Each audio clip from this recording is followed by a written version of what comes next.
శివలింగ ఆరాధన ఎక్కడ ప్రారంభమైందో తెలుసా? శివలింగ ఆరాధన ఎక్కడి నుంచి ప్రారంభమైనదనేది వాస్తవానికి అత్యంత ఆసక్తికరం. దాని గురించి తెలుసుకుందాం.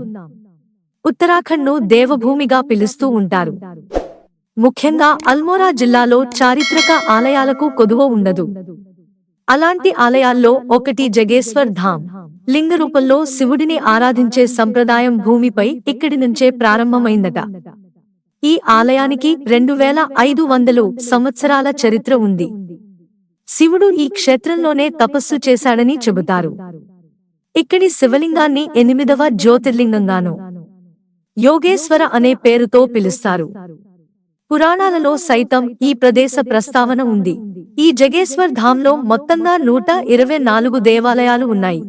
అన్ని దేవాలయాల్లో పార్వతి, హనుమంతుడు, మృత్యుంజయ మహాదేవుడు, భైరవ, దుర్గా వంటి అనేక రూపాల్లో భగవంతుడు కొలువైనాడు.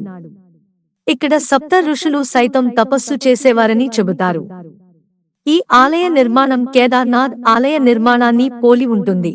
ఈ ఆలయానికి 5 కిలోమీటర్ల దూరంలో శివుని పాదముద్రలు ఉన్నాయట.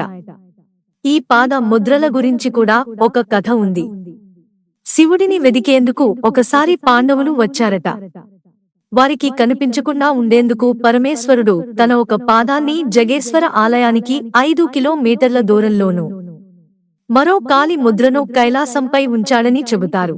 మిత్రులారా, ఛానల్ సబ్స్క్రైబ్ చేసుకోవడం మర్చిపోకండి. ధన్యవాదాలు.